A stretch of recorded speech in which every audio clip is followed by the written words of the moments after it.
أعوذ بالله من الشيطان الرجيم. بسم الله الرحمن الرحيم. اعوذ باللہ من الشیطان الرجیم. بسم اللہ الرحمن الرحیم. ان فی خلق السماوات والارض واختلاف اللیل والنہار لآیات لأولی الالباب الذین یذکرون اللہ قیاما وقعودا وعلی جنوبہم ویتفکرون فی خلق السماوات والارض ربنا ما خلقت هذا باطلا سبحانک فقنا عذاب النار ربنا انك من تدخل النار فقد اخزيته وما للظالمين من انصار ربنا اننا سمعنا مناديا ينادي للايمان ان امنوا بربكم فآمنا ربنا فاغفر لنا ذنوبنا وكفر عنا سيئاتنا وتوفنا مع الابرار. محترم خواتین و حضرات، بھائیوں اور بہنوں، جیسا کہ آپ کے پہلے علم میں ہے کہ آج ہم سنتھیسس آف ایمان،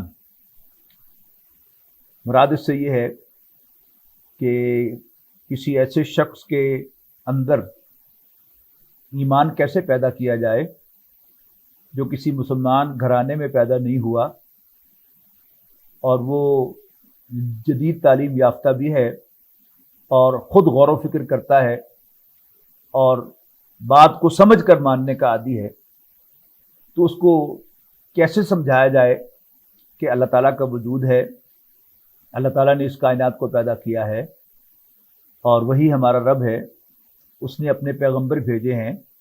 یہ زندگی کل زندگی نہیں ہے، ہم ہمیشہ یہاں رہنے کے لیے پیدا نہیں کیے گئے، ہم سب نے مرنا ہے اور پھر ایک نئی زندگی میں ہم اٹھائے جائیں گے اور اپنے رب کے سامنے ہم جواب دہی کے لیے پیش کیے جائیں گے.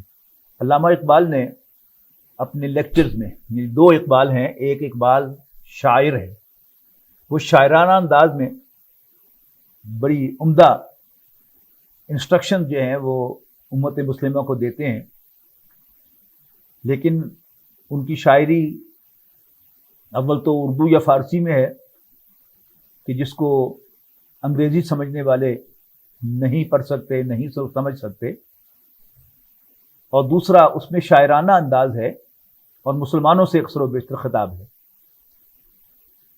لہذا علامہ اقبال نے کچھ لیکچرز بھی دیے جو بعد میں شائع ہوئے.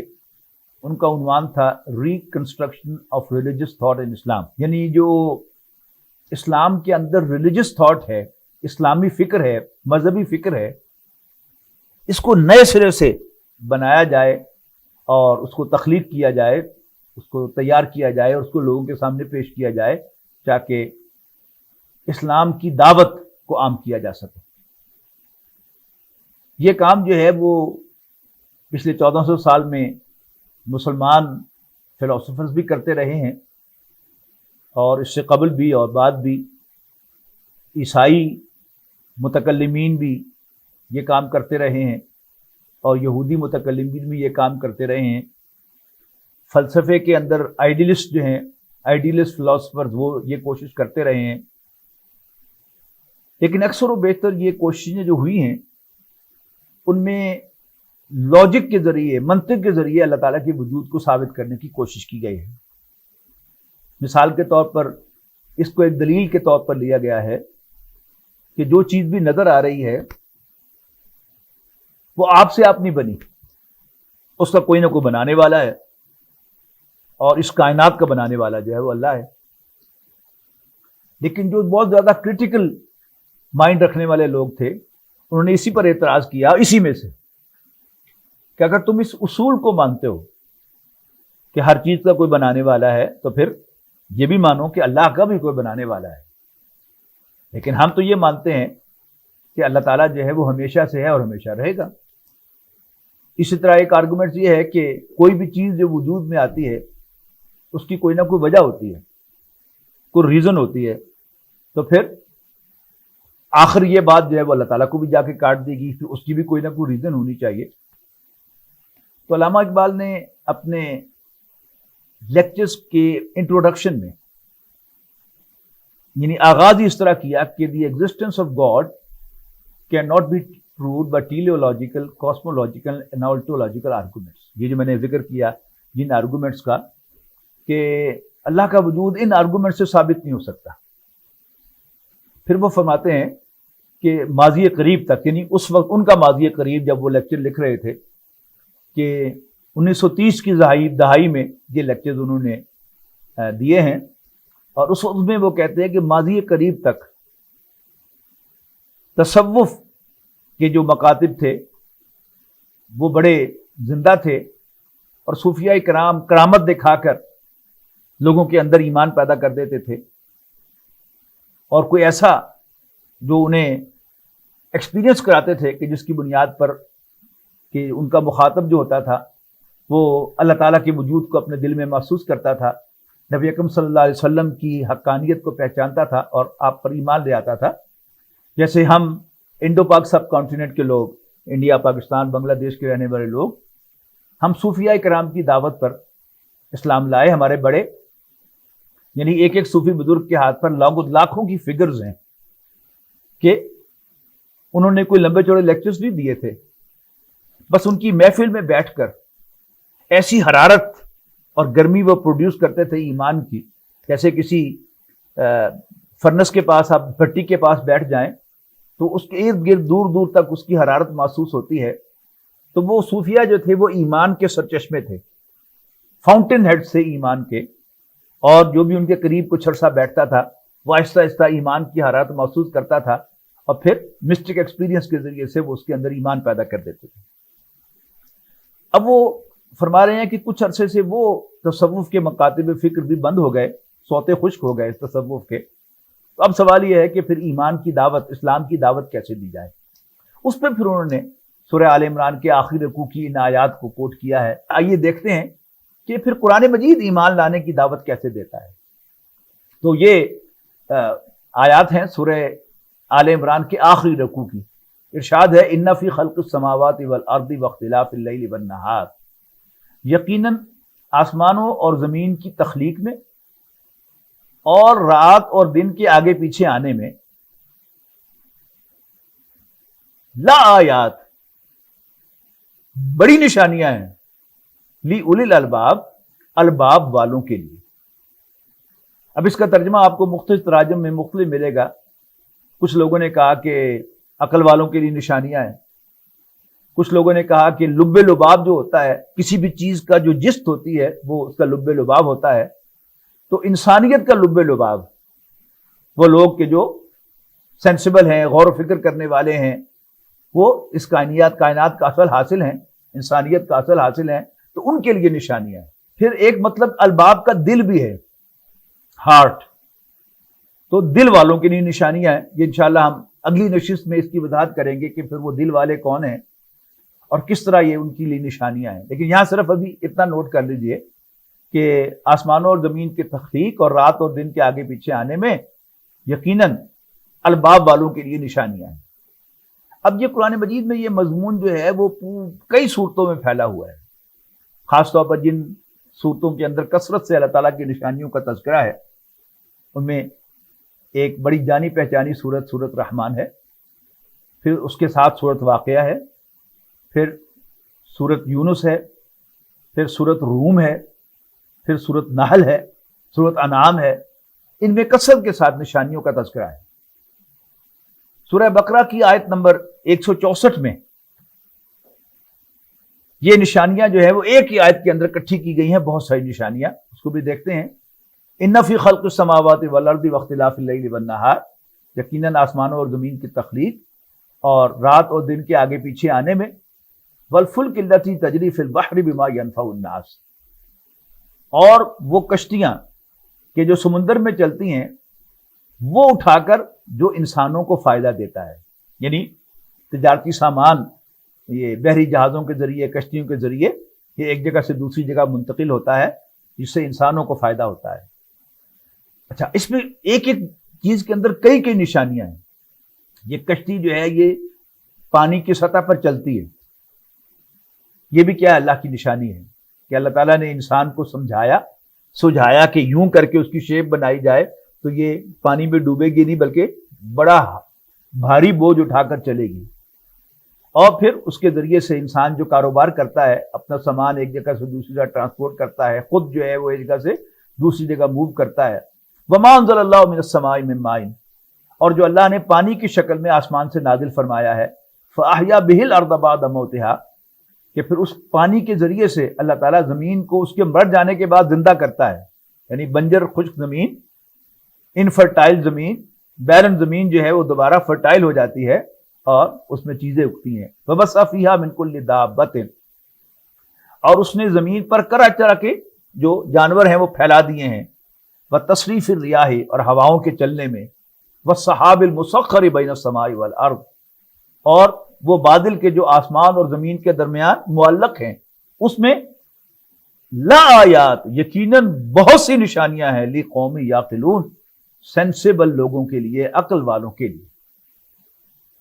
اب یہاں تھوڑا سا وقت توقف کر کے ہم یہ غور کرتے ہیں کہ کیا نشانی ہوتی کیا ہے. دیکھیے، نشانی کا لفظ ہم اردو زبان میں کہاں استعمال کرتے ہیں؟ یہ میرے والد مرحوم کی نشانی ہے، یہ میرے FSC کے زمانے کی نشانی ہے، یہ میرے پروفیشنل اسکول کی نشانی ہے، یہ میری یونیورسٹی کی نشانی ہے، یہ میرے بچپن کی نشانی ہے. ہوتا کیا ہے کہ جب آپ کسی چیز کو دیکھتے ہیں تو اس چیز کو دیکھ کر کوئی اور چیز آپ کو یاد آتی ہے. یعنی دیکھی تو آپ نے وہ ایک کتاب تھی یا وہ سپارہ کہ جس پر آپ نے یعنی ناظرہ سیکھا تھا، پڑھا تھا، وہ پرانی الماری میں پڑا ہوا مل گیا، آپ کو بچپن یاد آ جاتا ہے. اپنے استاد حافظ صاحب، قاری صاحب جنہوں نے آپ کو قرآن مجید پڑھایا تھا، یا وہ قاریہ جس نے آپ کو قرآن مجید پڑھایا تھا، وہ آپ کو یاد آتی ہیں. پھر آپ کے کلاس فیلوز آپ کو یاد آ جاتے ہیں. پھر کوئی پرانی چیز آپ دیکھتے ہیں تو آپ کو مرحوم والدین یاد آ جاتے ہیں، وغیرہ وغیرہ. تو یہ کیا ہے؟ نشانی آپ کے علم میں کوئی اضافہ نہیں کرتی، بلکہ پہلے سے معلوم کوئی شے آپ کو یاد کرا دیتی ہے، اسے کہتے ہیں نشانی. اب سوال یہ ہے کہ پھر یہ آسمان اور زمین کے تخلیق اور رات اور دن کا آگے پیچھے آنا اور بارشوں کا برسنا اور بادلوں کا معلق رہنا، ہواؤں کا چلنا، اس میں کیا نشانیاں ہیں؟ اب لیٹس سی دیٹ. جیسا کہ پچھلی دفعہ عرض کیا گیا تھا، انسان کی حقیقت انسان کے ضمن میں کہ اللہ تعالیٰ نے انسان کو پیدا کیا اور اس کے اندر روح ڈالی. روح کیا ہے؟ یہ ایک پرسونیفائڈ بینگ ہے، نور سے بنا ہوا. اور نور کا کام کیا ہے؟ راستہ دکھانا. اندھیرا ہو جائے تو راستہ نہیں دکھتا، روشنی ہو جاتی ہے تو راستہ دکھتا ہے.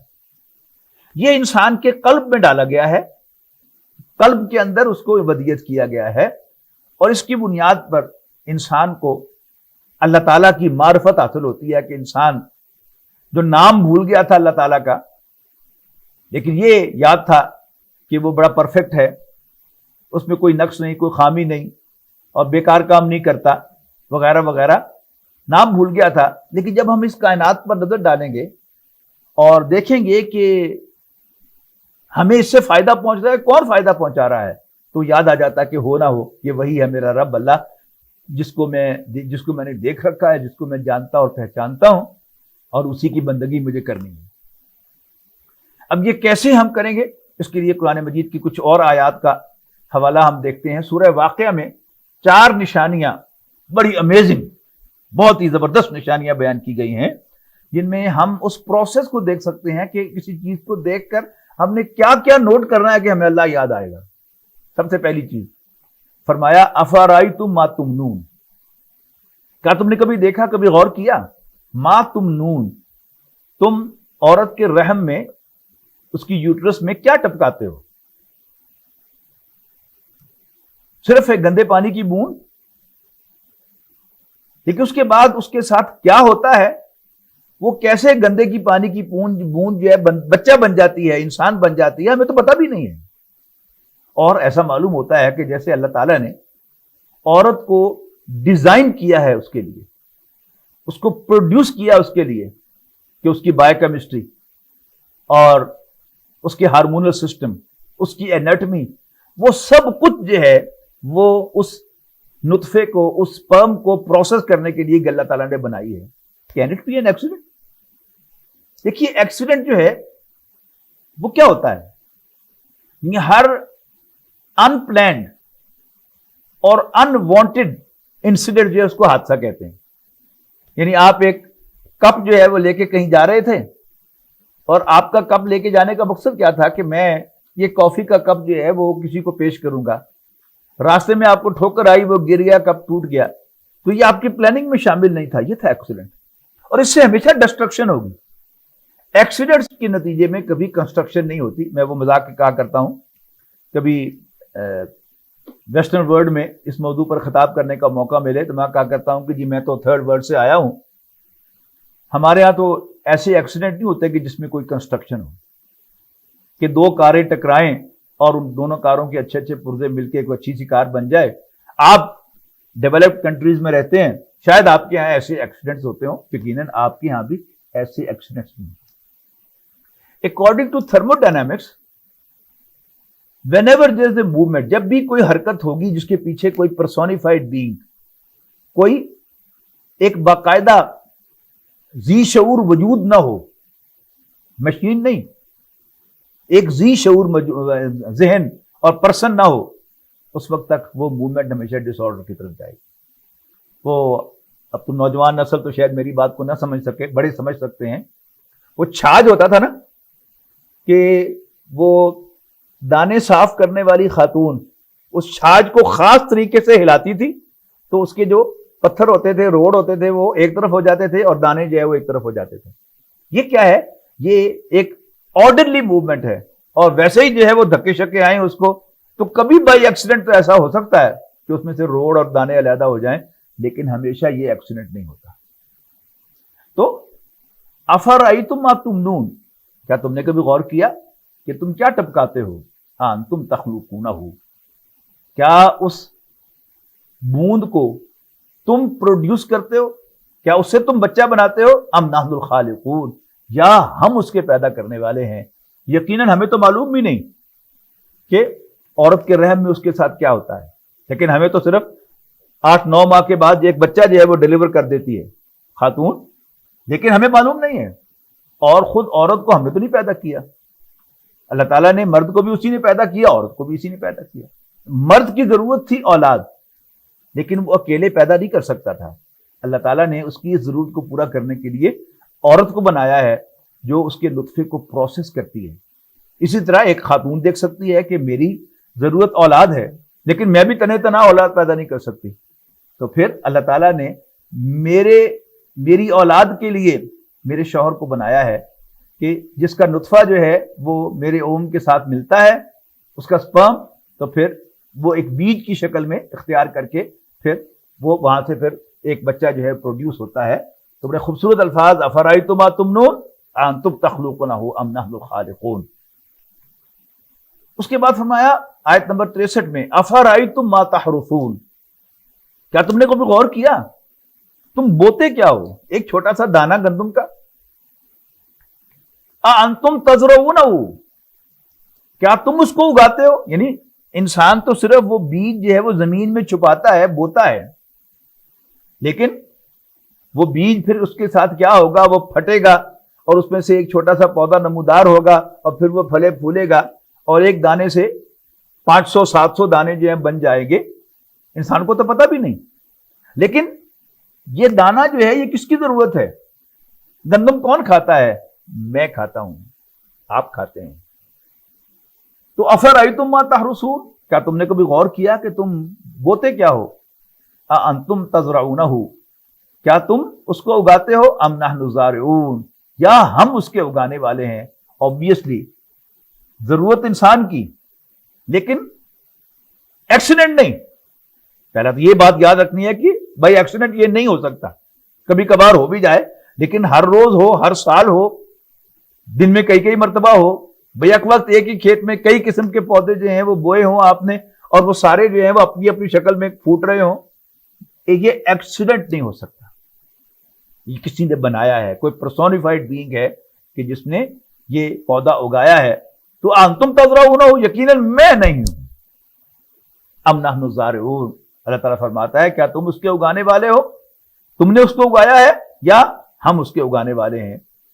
پھر فرمایا آیت نمبر 68 میں افرأیتم الماء الذی تشربون، کیا تم نے کبھی غور کیا اس پانی پر جو تم پیتے ہو؟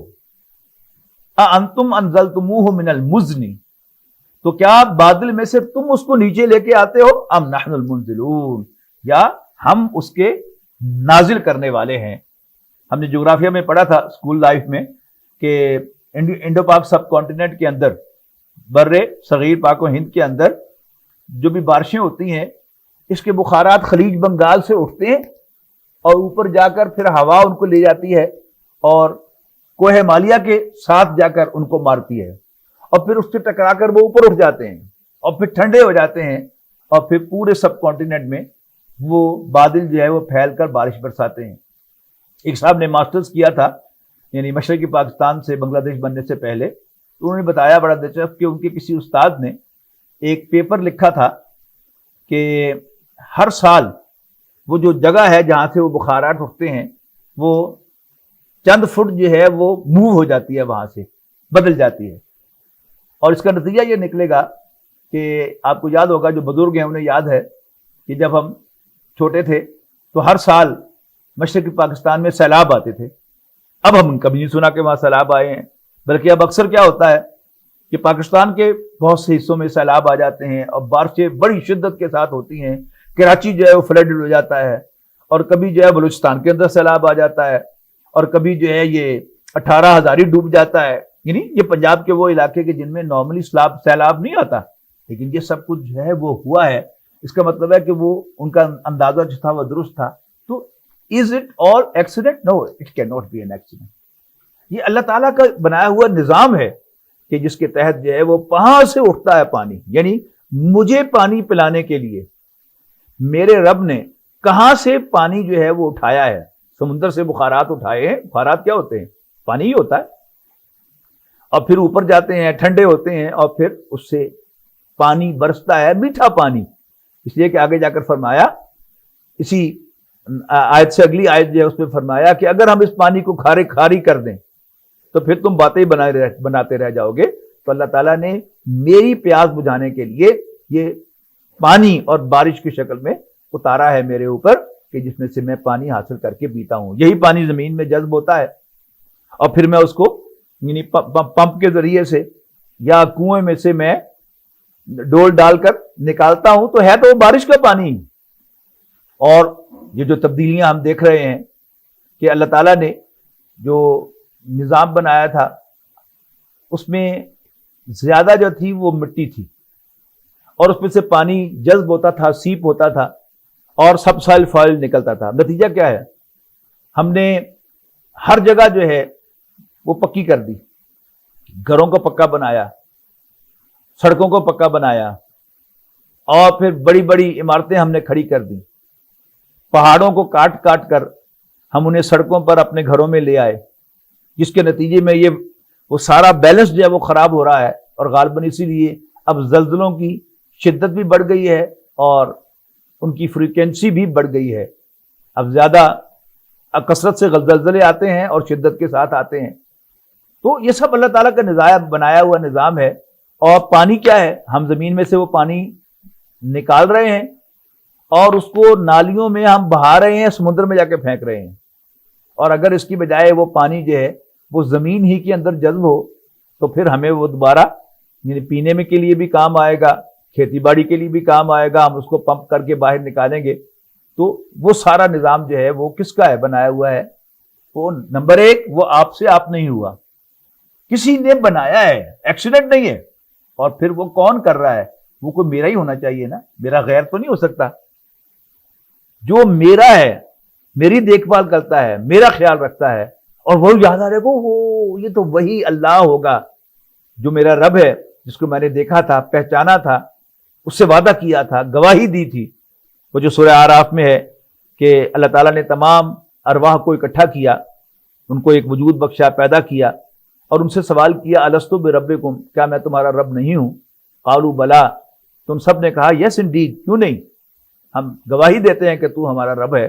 شہیدنا، اللہ تعالیٰ نے فرمایا کل کو یہ نہ کہنا کہ ہمیں تو پتہ ہی نہیں تھا، یا یہ کہو کہ ہمارے بڑے بڑے باپ دادوں نے شرک کیا تھا، ہم تو جب ان کے پیروکار تھے، ان کی اولاد تھے، تو کیا اللہ ہمیں تو سزا دے گا ان کی وجہ سے؟ تو فرمایا کہ تم مجھے دیکھ رہے ہو، پہچان رہے ہو، اب بھولنا مت۔ اس کے بعد آگے چلیے، نیکسٹ فرمایا افرأیتم النار الذی تورون، کیا تم نے اس آگ کو دیکھا ہے، کبھی غور کیا ہے؟ الذی تورون، کہ جو تم جلاتے ہو۔ یعنی قرآن مجید جب نازل ہو رہا تھا تو آگ درختوں سے جلائی جاتی تھی، لکڑی سے جلائی جاتی تھی، تو اسی کے مطابق کہا انتم انشأتم شجرتھا، کیا تم نے اس کے درخت کو بلند کیا تھا؟ ام نحن المنشئون، یا ہم اس کو بلند کرنے والے ہیں، ہم اس کو پروان چڑھانے والے ہیں۔ obviously یہ سب اللہ تعالیٰ ہی کی مہربانی ہے، اللہ تعالیٰ نے ہماری زندگی کو برقرار رکھنے کے لیے، ہمارے چولہے کو جلانے کے لیے یہ سب کچھ کیا۔ آج ہم جس دور میں رہ رہے ہیں، ہم لکڑی کم جلاتے ہیں، پیٹرول اور گیس یہ ہم زیادہ جلاتے ہیں۔ اب اس کے بارے میں بھی یہ سوال ہے کہ یہ پیٹرول کہاں سے نکلتا ہے؟ ہزاروں فٹ زمین کے نیچے سے یہ پیٹرول جو ہے وہ نکلتا ہے۔ کس نے بنایا؟ کون اس کو استعمال کر رہا ہے؟ ایکسیڈنٹ نہیں ہو سکتا، یہ میرے اور آپ کے لیے ہمارے رب نے یہ ضرب بنائے ہیں۔ اور گیس اور پیٹرول سمندر کی بھی اس کی گہرائی کا اندازہ لگائیے، میلوں میں ہوتی ہے، کلومیٹرز میں ہوتی ہے، اس کے بھی 5000 فٹ نیچے اور 10,000 فٹ نیچے جو ہے وہ گیس کے ذخائر اللہ تعالیٰ نے رکھے ہوئے ہیں، کہ جس سے ہمارے گھر کا چولہا جلتا ہے، جس سے ہماری گاڑیاں چلتی ہیں، جس سے ہمارے جہاز چلتے ہیں، جس سے ہمارے ہوائی جہاز چلتے ہیں، جس سے ہماری انڈسٹری کا پہیہ چلتا ہے، بجلی بھی اسی سے ہم بنا رہے ہیں۔ تو یہ سب کچھ جو کیا ہے کہ غور کیا جائے تو یہ سب اللہ تعالیٰ کے بندوبست ہیں ہمارے لیے۔ تو وہ کون ہے جو یہ سب کچھ میرے لیے کر رہا ہے؟ وہ میرا رب ہے۔ دو نشانیاں سورہ نحل کی، اس کو بھی ذرا نوٹ کر لیں۔ سورہ نحل کی آیت نمبر 66 میں فرمایا 66 ان لکم فی الانعام لعبرہ، یقیناً تمہارے لیے اے انسانوں چوپایوں میں بھی عبرت ہے، سبق ہے۔ نسقیکم مما فی بطونہ من بین فرث ودم لبنا خالصا سائغا للشاربین، ہم تمہیں پلاتے ہیں ان کے پیٹوں میں سے گوبر اور خون کے درمیان سے خالص دودھ، جو پینے والوں کے لیے انتہائی لذیذ ہوتا ہے۔ غور کیجئے گا کہ ایک گائے، بھینس، اونٹنی، بکری آپ کے سامنے کھڑے ہیں، آپ ان کے تھنوں کو دھوتے ہیں تو اس میں سے دودھ کی تازہ دھاریں نکلتی ہیں۔ اب کوئی چاہے کہ میں جلدی سے وہ تھیلی نکال لوں گی جس میں دودھ بھرا ہوا ہے، وہ کٹ لگائے گا اگر بکری کے تھنوں کو تو خون نکل آئے گا۔ وہ اور ڈیپ چلا جائے، اور ڈیپ چلا جائے، اور ڈیپ چلا جائے تو گوبر تک پہنچ جائے گا، لیکن اس کو وہاں کہیں کوئی دودھ پڑا ہوا نظر نہیں آئے گا۔ یہ انسٹنٹینیس ملک ہے، بالکل اسی وقت، یعنی خون کی جو نالیاں ہیں وہ میموری گلینڈ جو ہیں جانور کے، اس میں سے گزرتی ہیں، تو ان کو اللہ تعالیٰ نے ٹرینڈ کیا ہوا ہے، پروگرام کیا ہوا ہے کہ اس میں سے وہ دودھ جو ہیں وہ کشید کر لیتی ہیں، اور پھر جو گوالا دونے والا ہے وہ اس میں سے دودھ جو ہے وہ دو لیتا ہے۔ تو سوال یہ ہے کہ یہ دودھ اللہ تعالیٰ نے کس کے لیے بنایا ہے؟ یعنی اللہ تعالیٰ نے بکری کو، بھیڑ کو، گائے کو، بھینس کو، اونٹنی کو بنایا، وہ کھاتی کیا ہے؟ وہ کھاتی کیا ہیں؟ چارہ کھاتی ہیں، بھوسا کھاتی ہیں، چوکر کھاتی ہیں، اور پھر وہ پروڈیوس کرتی ہیں دودھ۔ اور مزے کی بات کیا ہے کہ انسان کی ساری ترقی اور ڈیولپمنٹ اپنی جگہ پر ہے، سائنس اور ٹیکنالوجی کہاں پہنچ گئی، آج تک بھی انسان دودھ کا ایک قطرہ پیدا نہیں کر سکا۔ وہ سارے دودھ جو کمپنیاں بنا رہی ہیں، وہ ڈرائی ملک ہوں یا دوسرے ہوں، وہ اصل میں وہ بھینسوں، گایوں اور بکریوں کے دودھ ہی کو پروسیس کر کے بنائے جاتے ہیں۔ اس میں ملاوٹیں کی جاتی ہیں، اس میں کچھ کیمیکلز وغیرہ بھی ڈال کر اس کی مقدار بڑھائی جاتی ہے، لیکن اصل جو بیس ہے وہ وہی دودھ ہے جو اللہ تعالیٰ پروڈیوس کرتا ہے۔ انسان دودھ پروڈیوس نہیں کر سکا آج تک، اور انشاءاللہ کر بھی نہیں سکے گا۔ آگے چلیں، فرمایا وَأَوْحَى رَبُّكَ إِلَى النَّحْلِ، تیرے رب نے شہد کی مکھی کو وحی کی. وحی کیا ہوتی ہے؟ یعنی فزیکل جو چینلز ہیں ان سے ہٹ کر کسی میٹا فزیکل چینل سے کوئی بات کسی کو کنوے کرنا، جیسے ڈائریکٹلی کسی کے دل میں بات ڈالنا، کسی کو خواب دکھانا، کسی کو ایسا محسوس ہونا جیسے میں نے اپنے کانوں سے آواز سنی ہے لیکن انفیکٹ وہ آواز وہاں پر نہ ہو. تو یہ سب کے لیے وحی کا اطلاق ہوتا ہے. وَأَوْحَىٰ رَبُّكَ، اور ہم نے وحی کی، اور تیرے رب نے وحی کی شہد کی مکھی کو. وہی پروگرامنگ جو ہے وہ بھی وہی ہے کہ اللہ تعالیٰ نے ڈائریکٹلی اس کو یہ چیز جو ہے وہ سکھا دی ہے، ان اتخذی من الجبال بیوتا، کہ تو پہاڑوں پر گھر بنا، اور اسی طرح درختوں کے اوپر، اور وہ چھتریاں جو بنائی جاتی ہیں جن پر بیلیں چڑھتی ہیں ان کے اوپر اپنے گھر بناؤ، اور پھر اپنے رب کے بتائے ہوئے راستوں پر چلتے ہوئے، اگلی آیت ہے کہ پھر اپنے رب کے بتائے ہوئے راستوں پر چلتے ہوئے تم پروڈیوس کر. اللہ تعالیٰ پروڈیوس کرتا ہے ان کے پیٹوں میں سے شہد مختلف رنگوں کا، اور وہ کیا ہے؟ شفاء فیہ شفاء للناس، اس میں لوگوں کے لیے شفا ہے. اور شہد بھی پروڈیوس کرتی ہے شہد کی مکھی، لیکن شہد کھاتا کون ہے؟ شہد پیتا کون ہے؟ اب یہ جو شہد اللہ تعالیٰ نے بنائی کس کے لیے؟ میرے لیے، ناظرین آپ کے لیے. تو اس پر ہم اللہ تعالیٰ کا کتنا بھی شکر ادا کریں. یعنی گائے بھینس بکری، پھر تو بھائی آپ کہتے ہیں نا کہ اس کا چھوٹا بچہ جو ہوتا ہے نیو بورن، نو مولود، وہ اس میں سے دودھ پیتا ہے، لیکن وہ پیٹ بھر کر بھی پی لیتا ہے اور پھر بھی وہ بچ جاتا ہے. اور بلکہ جو لوگ گائے بھینسیں پالتے ہیں انہیں معلوم ہے کہ اگر کہیں کوئی بچہ جو ہے گائے بھینس کا وہ خود بخود جو ہے وہ رسا توڑا کر کھل جائے اور وہ اپنی ماں میں کے دودھ میں سے بہت زیادہ پی لے تو وہ بیمار پڑ جاتا ہے. تو یہ دودھ اصل میں انسانوں ہی کے لیے اللہ تعالیٰ پروڈیوس کرتا ہے، اور اس پر ہم اللہ تعالیٰ کا جتنا بھی شکر ادا کریں وہ کم ہے.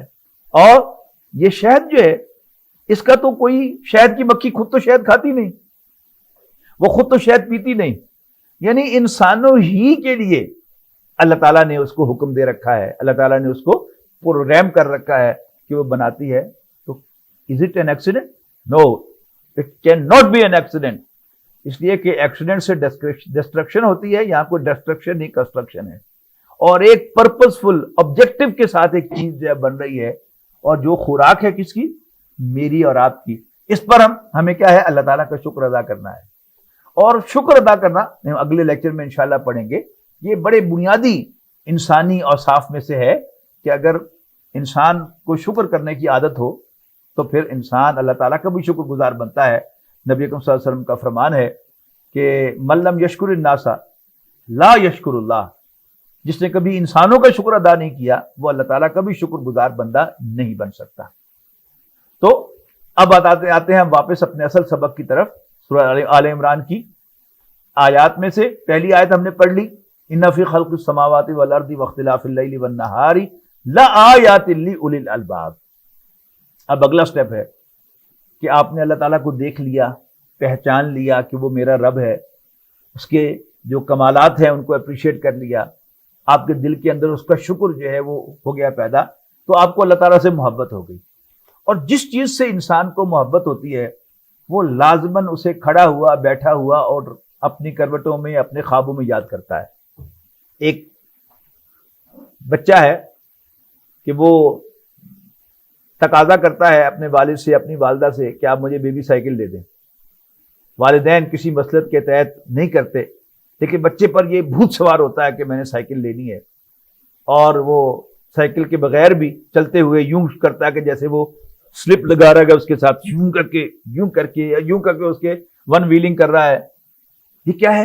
یہ اس کا یاد رکھنا ہے اس چیز کو جس سے وہ پیار کرتا ہے، جس سے وہ محبت کرتا ہے. اگرچہ زبان کے ساتھ نہیں، وہ سائیکل نہیں کر رہا، لیکن اس کے ذہن پر وہی سوار ہے، کھڑے ہوئے، بیٹھے ہوئے اور لیٹے ہوئے، یہاں تک کہ خوابوں میں بھی وہ سائیکل ہی کو یاد کرتا ہے.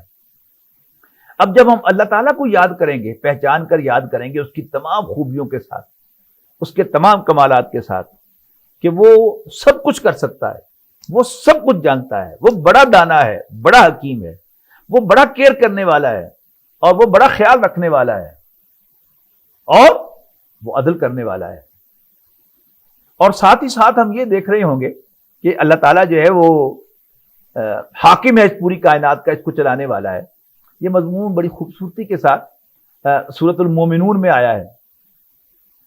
فرمایا، آیت نمبر 115 ہے سورۃ المومنون کی، افحسبتم انما خلقناکم عبثا، کیا تم یہ سمجھتے ہو کہ ہم نے تمہیں بیکار پیدا کیا؟ وانکم الینا لا ترجعون، اور یہ کہ تم ہماری طرف لوٹائے نہیں جاؤ گے۔ یہ بڑی اہم بات ہے کہ ہر سینسیبل آدمی، سینسٹیو مائنڈ کا آدمی، وہ جب اس کائنات میں ایک طرف تو یہ پہچانتا ہے کہ یہ کائنات اللہ نے بنائی ہے، وہی اس کو چلا رہا ہے اور وہی اس کا حاکم ہے، اور اس کے تحت انسان جو ہیں وہ یہاں پر کچھ اختیار دیا گیا ہے انسانوں کو، لیکن اگر یہ مان لیا جائے کہ انسانوں کو پوچھنے والا کوئی نہیں ہے تو پھر ایک بڑی پریشانی جو ہے اسے لاحق ہوگی کہ یہ کیسا، یہ تو اندھیر نگری ہے، یہاں تو کوئی کسی کا پرسان حال نہیں ہے۔ جبکہ اللہ تعالیٰ جو ہے اس کے شایان شان یہ نہیں ہے کہ وہ زیادتی کرے یا وہ زیادتی کو الاؤ کرے یا زیادتی کو پروموٹ کرے۔ اس کے مقابلے میں انسان جب غور کرے گا اور اللہ کو یاد رکھے گا تو وہ سمجھے گا کہ اللہ تعالیٰ اس پر تو قادر ہے کہ وہ دوبارہ زندہ کر دے، وہ اس پر بھی قادر ہے کہ وہ زندگی، اسی زندگی کو پرولونگ کر دے اور ہر ایک کو اس کے عمل کا پورا پورا بدلہ دے۔ کسی نے کوئی زیادتی کی ہے تو اس کو سزا دے، قرار واقعی سزا، اور اگر کسی نے کوئی اچھا کام کیا ہے تو اس کو میرٹ پر ریوارڈ دے، اس کو بدلہ دے، اس کو عزت دے۔ لیکن ہر سینسیبل آدمی دیکھتا ہے کہ یہاں پر ایسا ہوتا نہیں ہے، یہاں پر زیادتی کرنے والے دندناتے ہوئے اس دنیا سے چلے جاتے ہیں، اور انسانوں کے محسن وہ یہاں سے کچھ بھی لے کے نہیں جاتے۔ جب یہ سوال، جیسے گوتم بدھ کے بارے میں کہا جاتا ہے نا کہ وہ ایک کپل وستو کا شہزادہ تھا اور ایک محل کے اندر اپنی بیوی کے پہلو میں سو رہا تھا، لیکن اس نے جو دن بھر دیکھا تھا کہ ایک جنازہ جا رہا ہے جس کے آگے لوگ جو ہے وہ پیٹتے ہوئے جا رہے ہیں، روتے ہوئے جا رہے ہیں، اور تھوڑی دیر کے بعد اس نے دیکھا کہ ایک بارات جا رہی ہے اور اس بارات کے ساتھ لوگ آگے ناچتے ہوئے جا رہے ہیں۔ اب یہ چیز کیا ہے؟ یہ اسے پریشان کرتی ہے، اور وہ کہتا ہے کہ اس کائنات کی حقیقت کو جانا جائے، پہچانا جائے، یہ کیا ظلم ہو رہا ہے، یہ کیا ہو رہا ہے۔ لیکن اگر ہم اللہ تعالیٰ کو جانے، پہچانے اور یاد رکھیں کہ اس کائنات کا حاکم وہ ہے، تو پھر ہم لازماً یہ سمجھیں گے کہ یہ زندگی کل زندگی نہیں ہے۔ مثال کے طور پر ایک 70 سال کے بوڑھے نے ایک گن ہاتھ میں لی اور وہ ایک بھرے بازار میں آ گیا، کر کے اس میں 20 آدمیوں کو مار دیا، اور پھر وہاں سے بھاگنے میں کامیاب ہو گیا، یا اس نے خودکشی کر لی۔ اب سوال یہ ہے کہ وہ تو 70 سال کا بوڑھا ہے، اور آپ کہیں گے کہ اگر دنیا میں اچھا نظام ہو، عدل کا اچھا نظام ہو، پروسیکیوشن کا اچھا نظام ہو، استغاثے کا، اور پولیس جو ہے وہ دیانتداری کے ساتھ کام کرنے والی ہے، تو مجرموں کو سزا دی جا سکتی ہے۔ میں کہتا ہوں کیا سزا دی جا سکتی ہے؟ ان دس کیس جو میں نے آپ کو بتایا ہے، یہ معاملہ جو سیناریو میں نے آپ سے ڈسکس کیا ہے، اس پر ذرا غور کریں کہ فرض کیجئے، اول تو ایسا ہوتا نہیں، فرض کیجئے کہ سی سی کیمراز کی مدد سے یا پولیس اپنی ایفیشنسی دکھاتے ہوئے اس آدمی کو پکڑنے میں کامیاب ہو جائے، پہلے تو لوکیٹ کر لے کہ یہ ہے آدمی، اس کو پکڑنے میں کامیاب ہو جائے، اور پھر اس کے خلاف کیس تیار کرے، پروسیکیوشن تیار کرے اور چالان عدالت میں پیش کر دے۔ عدالت زیادہ سے زیادہ کیا کرے گی؟ اس کو 20 دفعہ سزائے موت دے دے گی۔ اول تو آپ دیکھ رہے ہیں کہ جو سیکولر نظام دنیا میں ہے، یہ نظام جو ہے یہ تو بڑا ظالمانہ نظام ہے، یہ ہمیشہ پرو ظالم ہوتا ہے، ظالم کا طرفدار ہوتا ہے، مظلوم کا پرسان حال نہیں ہوتا۔ مثال کے طور پر یعنی جیل کے اندر دیکھا جائے گا کہ مجرموں کو، میں ملزموں کو نہیں کہہ رہا، کہ مجرموں کے ساتھ بھی اچھا سلوک ہونا چاہیے، ان پر کوئی زیادتی نہ ہو، ان کو کوئی تکلیف نہ پہنچے، ان کے ہر آرام کا خیال رکھا جائے، اور بہت سے ممالک میں سزائے موت جو ہے وہ ختم کر دی گئی ہے۔ کیوں؟ ایک آدمی 20 آدمیوں کو مارتا ہے، اس کو سزائے موت کیوں نہ دی جائے؟ اور میں تو کہتا ہوں کہ اگر عدالت نے اس کو 20 دفعہ پھانسی کی سزا دے بھی دی تو پہلی دفعہ وہ پھانسی لگے گا تو مر جائے گا، باقی پھر 19 سزائیں کہاں گئی؟ میں تو اس سے بھی آگے بڑھ کر عرض کرتا ہوں کہ اس نے صرف 20 افراد ہی قتل نہیں کیے، اس نے 20 خاندان تباہ کر دیے، کم و بیش 20 عورتوں کو بیوہ کر دیا، اور کم و بیش 60-70 بچوں کو یتیم کر دیا۔ اور پھر جو کمپلیکیشنز ہیں سوسائٹی کے اندر، بیوگی کی کمپلیکیشنز جو وہ فیس کریں گی اور معاشرہ فیس کرے گا، اور بے سہارا بچے without supervision of the father, باپ کے سپرویژن کے بغیر، باپ کی سرپرستی کے بغیر چلنے والے، وہ کن کن کمپلیکیشن میں سے گزریں گے، کہاں کہاں ان میں سینس آف ڈپریویشن اور احساس محرومی ہوگا، وہ سب کا حساب لگائیے۔ تو اس زندگی میں، یہ جو زندگی جس کا تجربہ کر رہے ہیں، اس زندگی میں یہ عدل ممکن ہی نہیں ہے۔ پھر اگر اللہ تعالیٰ اس کائنات کا حاکم ہے تو پھر یہ کام تو بڑا خراب ہو گیا۔ آپ کو معلوم ہے کہ جب بھی کوئی بڑا ایسا واقعہ پیش آتا ہے تو اخبارات کی سرخیاں بنتی ہیں، وہ بیانات کہ اگر حکومت کو چاہیے کہ وہ مجرموں کو پکڑ کر قرار واقعی سزا دے یا مستعفی ہو جائے۔ اس کا مطلب کیا ہے کہ اگر کوئی حکومت مجرموں کو پکڑ کر قرار واقعی سزا نہیں دے سکتی تو وہ جینون حکومت نہیں ہے، وہ اچھا بادشاہ نہیں ہے، اچھی حکومت نہیں ہے، اس کو مستعفی ہو جانا چاہیے۔ اگر اس کائنات کا بادشاہ، اس کا چلانے والا، اس کا رولر اللہ تعالیٰ ہے تو پھر اس کا مطلب ہے کہ وہ اہل حاکم جینون رولر نہیں ہے، جبکہ ایسا ہو نہیں سکتا۔ اب پڑھیے اس آیت کو، افحسبتم انما خلقناکم عبثا وانکم الینا لا ترجعون، کیا تم نے سمجھا ہے کہ ہم نے تمہیں بیکار پیدا کیا ہے اور یہ کہ تم ہماری طرف لوٹائے نہیں جاؤ گے؟ فتعال اللہ الملک الحق، بہت اونچا ہے اس سے اللہ جو حقیقی بادشاہ ہے، جینوین رولر ہے، اصل بادشاہ ہے، صحیح بادشاہ ہے، سچا بادشاہ ہے، جھوٹ موٹ کا بادشاہ نہیں ہے۔ یعنی اس کو پوری کائنات پر کنٹرول بھی حاصل ہے، پتہ بھی اس کے بغیر نہیں، اس کی اجازت کے بغیر ہلتا، اور کوئی انسان تو ہے وہ تو بچ کے جا ہی نہیں سکتا، اسکیپ کر ہی نہیں سکتا، بھاگ کے جا ہی نہیں سکتا اللہ کو تھکا کر ہرا کر۔ لا الہ الا ہو، اس کے سوا کوئی عبادت کے لائق نہیں ہے۔ رب العرش الکریم، وہ عزت والے عرش کا مالک ہے۔ سورۃ آل عمران کی طرف واپس جاتے ہیں کہ الذین یذکرون اللہ قیاما وقعودا وعلی جنوبہم وَيَتَفَكَّرُونَ فِي خَلْقِ السَّمَاوَاتِ وَالْأَرْضِ، وہ لوگ کہ جو اللہ کو یاد کرتے ہیں کھڑے بیٹھے اور اپنی کروٹوں میں لیٹے ہوئے، اور اس کائنات پر غور و فکر کرتے ہیں، اس کی تخلیق پر۔ يَتَفَكَّرُونَ فِي خَلْقِ السَّمَاوَاتِ وَالْأَرْضِ، اور پکار اٹھتے ہیں ربنا ما خلقت هذا باطلا، اے ہمارے رب تو نے یہ سب کچھ بیکار پیدا نہیں کیا، یہ پرپز فل ہے، با مقصد ہے، ایسے ہی نہیں پیدا کر دیا، حادثہ نہیں ہوا، پلانڈ ہے، ڈیسائیڈڈ ہے، اللہ تعالیٰ کے حکم سے بنا ہے اور اسی کے کنٹرول میں ہے۔ ما خلقت هذا باطلا، تو نے یہ سب کچھ بیکار پیدا نہیں کیا، سبحانک، تو اس سے پاک ہے، تو اس سے ابو ہے، تو اس سے اونچا ہے کہ تو کوئی بیکار کام کرے۔ فقنا عذاب النار، تو معلوم ہوتا ہے کہ کچھ اور انتظام ہونے والا ہے کہ جس میں تو مجرموں کو سزا دے گا اور جو نیک کام کرنے والے تیرے فرما بردار تیرے بندے ہیں تو ان کو انعام دے گا۔ ربنا انک من تدخل النار، ربا جس کو تو نے آگ میں ڈال دیا، فقد اخزیتہ، اس کو تو تو نے رسوائی کر دیا، وما للظالمین من انصار، اور ظالموں کا کوئی مددگار نہیں ہے۔ اب یہاں ہم ایمان کے 2 سطحوں تک پہنچ گئے۔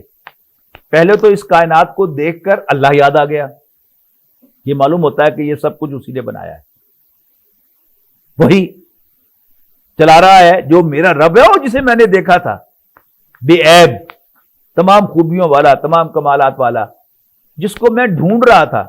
وہ پچھلے سبق کو ذہن میں لائیے کہ بازار میں جوتا بھی خریدنے جاؤں تو میں آئیڈیل جوتے کی تلاش میں ہوتا ہوں، جبکہ مجھے آج تک کا تجربہ یہ بتاتا ہے کہ اس دنیا میں کوئی بے عیب شے نہیں ہے۔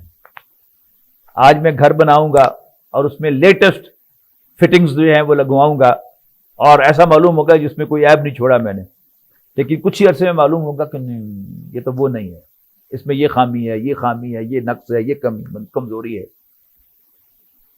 کسی کو میں دور سے دیکھوں گا تو وہ مجھے اچھا لگے گا، میں اس سے پیار کروں گا، میں اسے حاصل کرنے کی کوشش کروں گا، اور پھر جب اس کے میں قریب جاؤں گا تو معلوم ہوگا کہ نہیں، یہ تو وہ نہیں ہے جو میں سمجھا تھا، خواب تھا جو کہ دیکھا، جو سنا افسانہ تھا۔ اور یہ ہمارا روز کا تجربہ ہے۔ یہ سب جو لو میرجز ہیں وہ اس انجام کو دیکھنا پڑتا ہے۔ ہاں، اس کے بعد اگر انسان سینسیبل ہو، اس کو یہ بات یاد رہے کہ بے عیب تو اللہ کی یاد ہے، تو اس کی تو زندگی گزر جاتی ہے۔ لیکن جو اللہ تعالیٰ تک نہیں پہنچتا، اور اس نے ایک عورت کو اپنا آئیڈیل بنایا تھا، یا کسی خاتون نے کسی مرد کو اپنا آئیڈیل بنایا تھا، وہ یا ایک دوسرے کی جو ظاہری حسن تھا، جمال تھا، اس سے متاثر ہوئے تھے، لیکن جب قریب جاتے ہیں تو معلوم ہوتا ہے کہ نو میٹر کہ آپ کی بیوی جتنی مرضی حسین ہو، لیکن اگر وہ مس بہیو کرتی ہے تو پھر آپ اس کی شکل نہیں دیکھیں گے، آپ کو غصہ آئے گا اس پر۔ اسی طرح کسی خاتون کا شوہر جو ہے وہ بڑا ہینڈسم ہے، اور اس نے اس کو دور سے دیکھا تھا تو اچھا لگا تھا، لیکن قریب جائے گا تو معلوم ہوگا کہ نہیں، خواب تھا جو کہ دیکھا، جو سنا افسانہ تھا۔ جس درجے میں ان کو ایک دوسرے میں نقص اور خامی نظر آئے گی، اسی درجے میں وہ ایک دوسرے سے دور ہٹیں گے، اس لیے کہ اللہ تعالیٰ نے محبت کا جذبہ انسان کے اندر اپنے لیے رکھا ہے، وہ خاص ہے، وہ پاک ہے، اور وہ ناپاک چیزوں کے لیے، عیب والی چیزوں کے لیے ہو ہی نہیں سکتا۔ تو اللہ کو پہچان لیا، اور اس کے بعد جب اللہ تعالیٰ کو یاد رکھتے ہوئے اس کائنات پر غور کرے گا، اگر اللہ تعالیٰ کو یعنی پہچاننا جو ہے وہ انشانی سے، پہلی سٹیج پر غور و فکر نہیں کرنا، پہلی سٹیج پر تو یہ محسوس کرنا ہے کہ یہ پانی کا جو گھونٹ میں نے پیا ہے، یہ دودھ جو میں نے پیا ہے، یہ نیند جو مجھے آئی ہے، یہ what's this؟ میں تھکا ہوا تھا، لیکن پھر میں نیند آ گئی مجھے، اور میں آدھے گھنٹے کے بعد اٹھا تو میں فریش ہو گیا۔ تو یہ کوئی ہے نا جس نے میرا بندوبست کیا ہے، یہ ایکسیڈنٹ نہیں ہوا، یہ جو میں آرام کیا ہے میں نے، یہ کوئی ایکسیڈنٹ نہیں ہوا، یہ جو مجھے اللہ نے بیوی عطا کی ہے یہ ایکسیڈنٹ نہیں ہے، یا کوئی خاتون کہتی ہے کہ اللہ تعالیٰ نے مجھے جو شوہر دیا ہے یہ اللہ تعالیٰ کا مجھ پر احسان ہے، یہ حادثہ نہیں ہے، اس نے میری ضرورتوں کو پورا کر رہا ہے یہ میرا شوہر، اور مرد سمجھتا ہے کہ یہ میری ایک ضرورت کو پورا کر رہا ہے یہ شخص، تو پھر کیا ہے، کس نے بنایا ہے؟ میں نے تو نہیں بنایا۔ نہ عورت اپنے شوہر کو بناتی ہے، نہ مرد اپنی بیوی کو بناتا ہے، لیکن بھرپور زندگی وہ ایک دوسرے کے ساتھ گزارتے ہیں۔ تو اگر وہ سینسیبل ہوں گے، وہ سوچیں گے کہ میں نے تو نہیں بنایا، پھر کس نے بنایا ہے؟ اللہ تعالیٰ نے بنایا ہے۔ تو پہلے انسان اللہ تعالیٰ تک پہنچا، اور پھر اس کے بعد وہ آخر تک پہنچا کہ ربنا ما خلقت ھذا باطلا سبحانک فقنا عذاب النار، ربنا انک من تدخل النار فقد اخزیتہ وما للظالمین من انصار۔ اچھا، دو چیزیں آپ ذہن میں رکھیے گا، ایک ہے انسان کا ایک کنوکشن کی حد تک ایک یقین ہونا کہ ہاں ایسا ہے، لیکن گمان بہرحال گمان ہے۔ مثال کے طور پر ایک واقعہ سڑک پر ایکسیڈنٹ، اب سڑک پر ایکسیڈنٹ کسی بھی وقت ہو سکتا ہے، دو کاریں ٹکرا سکتی ہیں، کوئی سڑک پار کرتے ہوئے کسی گاڑی کے نیچے آ سکتا ہے، کوئی دو جہاز جو ہیں وہ آپس میں ٹکرا سکتے ہیں، ہوائی جہاز کو کریش لینڈنگ کرنا پڑ سکتی ہے، وہ تباہ ہو سکتا ہے، یا ہوا میں اڑتے ہوئے اس کے اندر کوئی آگ لگ سکتی ہے، کوئی حادثات ہوتے رہتے ہیں۔ ایک ہے حادثے کا امکان، یہ تو کسی بھی وقت ہو سکتا ہے، کچھ بھی ہو سکتا ہے، کاریں بھی ٹکرا سکتی ہیں، ہوائی جہاز بھی کریش ہو سکتے ہیں، اور اسی طرح انسان جو ہے وہ راستہ چلتے ہوئے پھسل سکتا ہے۔ اور بہت سے روز کے ہمارے واقعات ہیں کہ کھانا پکاتے ہوئے آپ کا ہاتھ جل سکتا ہے، یا اور کوئی کام کرتے ہوئے آپ جو ہیں وہ حادثے کا شکار ہو سکتے ہیں۔ ایک ہے امکان، ایک ہے خبر کہ حادثہ ہوا۔ تو کسی نے کہا جی وہ نہر پر حادثہ ہو گیا ہے، تو اگلا سوال ہوگا کس نے کہا ہے؟ آپ بتائیں گے کہ فلاں نے کہا ہے، وہ تو جھوٹا آدمی ہے. پھر ماضی قریب تک ریڈیو اور ٹی وی پر جو خبر آتی تھی اس پر ہم یقین رکھتے تھے، کہتے کہ یار وہ حادثہ ہو گیا وہاں پر. کس نے کہا ہے؟ اور ٹی وی پہ آیا ہے. اب تو خیر 9/11 کے بعد ٹی وی بھی ایکسپوز ہو گیا اور ریڈیو بھی ایکسپوز ہو گیا کہ ٹی وی بھی جھوٹ بولتا ہے اور ریڈیو بھی جھوٹ بولتا ہے، اخبارات بھی جھوٹ بولتے ہیں. لیکن اصل چیز جو ہے کہ ایک ہے امکان تو ہم ثابت کر لیا کہ اس کائنات کا جو حاصل ہے وہ کیا ہے، کہ اللہ تعالیٰ اس کائنات کا مالک، اس کا چلانے والا، اس کا بادشاہ ہے اور وہ ظالم نہیں ہے، اور نہ ہی وہ ظلم کو پروموٹ کر سکتا ہے، نہ وہ ظلم کو فیسیلیٹیٹ کر سکتا ہے.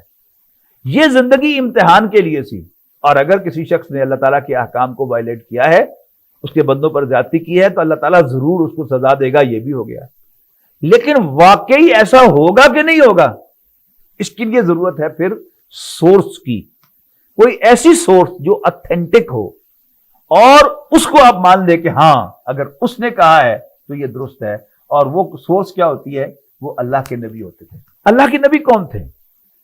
اللہ کے نبی انسانوں ہی میں سے تھے کچھ کہ جو سوائے ایک ایکسپشن کے وہ تقریباً 40 سال جو ہے وہ اپنی کمیونٹی میں گزارتے تھے اور نہ کبھی کسی کو چیٹ کرتے تھے، نہ کسی سے جھوٹ بولتے تھے، نہ کسی پر زیادتی کرتے تھے، اور نہ ہی ان کے اندر کوئی ولگیرٹی ہوتی تھی.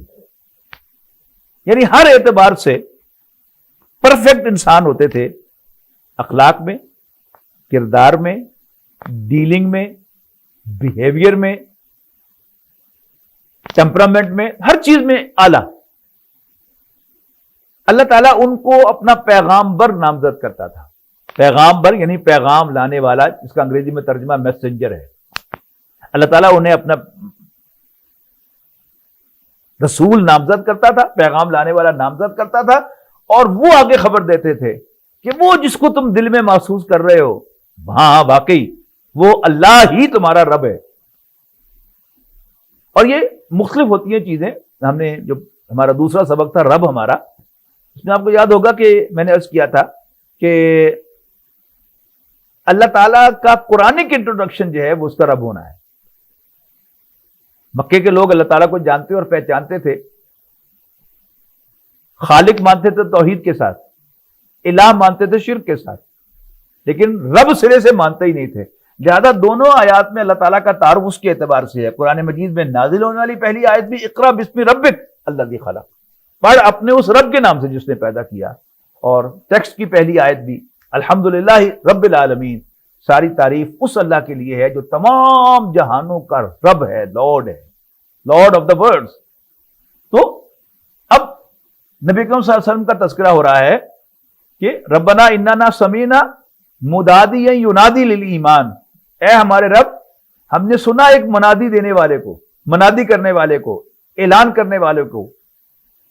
وہ جو بزرگ ہیں جو انڈو پاک سب کانٹیننٹ سے یا دوسرے ملکوں سے آئے ہیں یا رہتے ہیں، تو اب یہ کمپیوٹر کے دور سے پہلے کی بات میں کر رہا ہوں، ریڈیو ٹی وی کے دور سے پہلے کی بات کر رہا ہوں، کہ شہروں میں دیہاتوں میں منادی کرنے والا ہوتا تھا کہ جو ایک خاص قسم کا کوئی روپ دھارے ہوئے ہوتا تھا جو لوگوں کو اٹریکٹ کرے، اور وہ ڈھول بجا رہا ہوتا تھا یا کوئی بگل بجا رہا ہوتا تھا، وہ بجاتا تھا اور لوگ ٹوکتے تھے، دیکھ کے باہر آتے تھے، اور وہ سامنے کھڑا ہوتا تھا تو اس سے پوچھتے تھے کہ ہاں بھیا کیا بات ہے، اور پھر وہ ایک خبر دیتا تھا فلاں شخص فوت ہو گیا ہے، فلاں کسی دکان کا اشتہار جو ہے وہ بانٹ رہا ہے.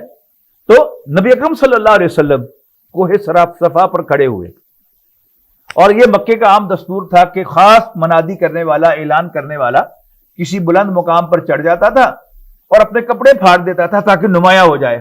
جیسے ایمبولینس اور فائر یہ الٹا لکھا ہوا ہوتا ہے تاکہ انسان چونکے کی ورزش، اور پھر پتا چلے کہ ہاں یہ ایمبولینس جا رہی ہے، یا پتا چلے کہ یہ فائر انجن جا رہا ہے. تو اسی طرح ایک نمایاں ہوتا تھا.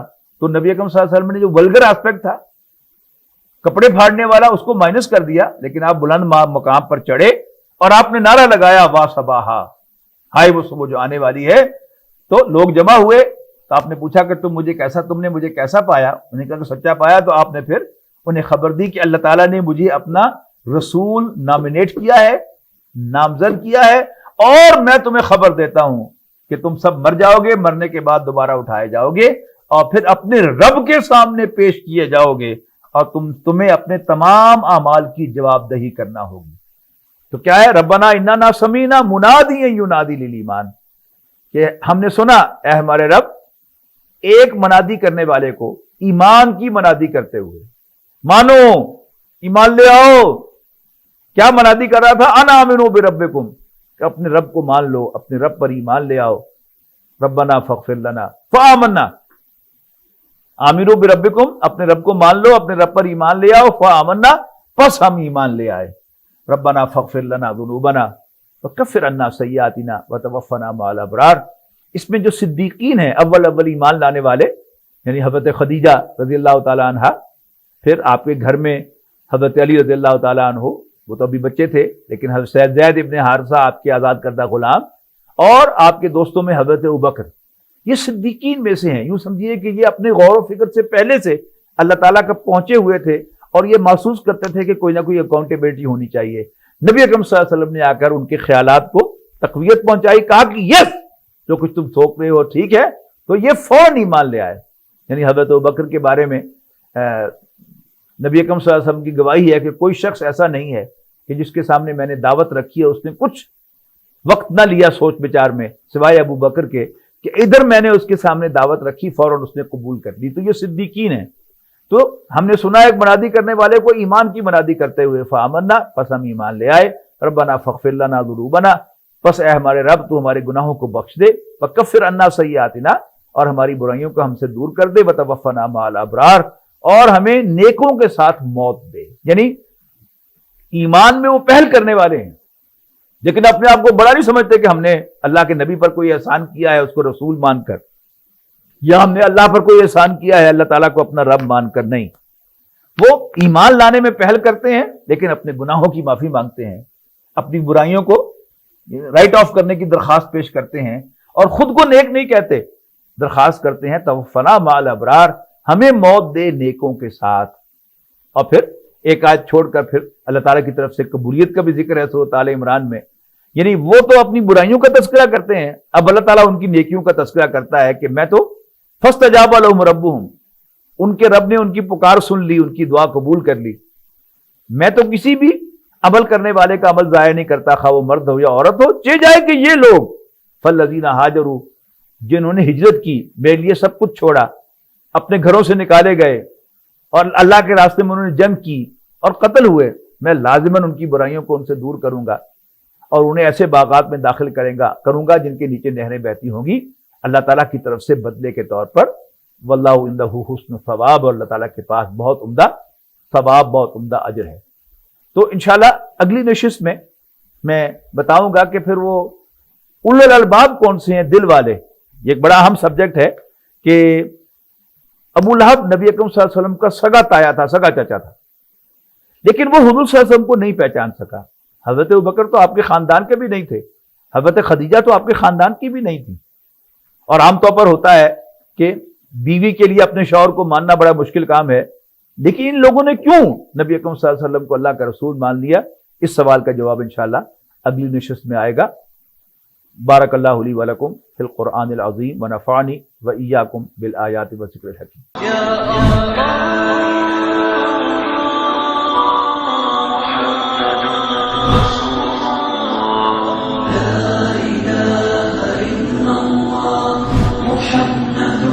رسول الله لا إله إلا الله محمد رسول الله